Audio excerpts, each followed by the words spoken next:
Sveicināti, esmu Marks Zeltiņš, un es zinu, ka Rīga var būt labāka un mīļāka vieta mums visiem.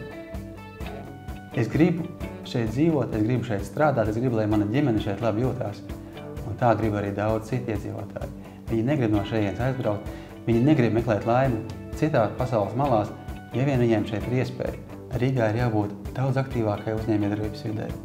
Ir nepieciešams vairāk darba vietas. Mums ir jāatbalsta tie cilvēki, kas rada šīs darba vietas. Rīgā ir daudz radošu cilvēku, daudz uzņēmīgu cilvēku, kurus nedaudz atbalstot, mēs varam sasniegt pasakainus rezultātus.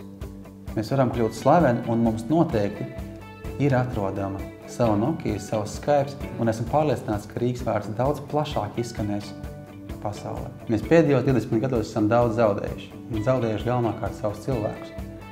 Katastrofāli skaitļi, 200 000 iedzīvotāji mazāk Rīgas pilsētā. Tie ir tie, kas rada bagātību pilsētai.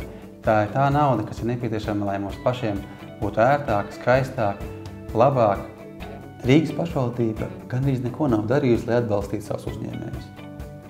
Centieni, kas pēdējos gados bijuši, viņi ir niecīgi un nožēlējams salīdzinot ar to, ko dara citas pasaules valstis, kas saprot, ka uzņēmēja darbības vidē ir jābūt aktīvai, ir jābūt investīcijām, ir jābūt darba vietām, kas nesīs pilsētā ienākumus, kurus var pēc tam tērēt pašu iedzīvotāju labāk. Augstskolas strauji mainās pēdējos gados. Gan vizuāli, gan saturiski tās paliek arvien atvērtākas un pieejamākas arī ārzemju studentiem.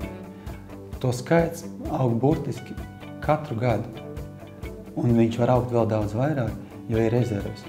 Iedomājieties, ka 20 000 studenti spētu atnest 100 miljonus latu mūsu pilsētas ekonomikā.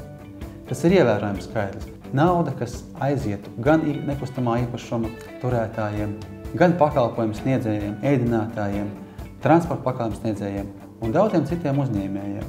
Mūsu vēl šajā neatkarības periodā ir sasnieguši studentu vecumu, kad ir jāpieņem radikāli lēmumi un jāsaprot, kas mēs būsim tālāk, ko mēs darīsim, kā mēs pelnīsim. Es ticu, ka tikai kopīgi mēs to varam izdarīt. Tāpēc mums ir svarīgs katrs pilsētas iedzīvotājs.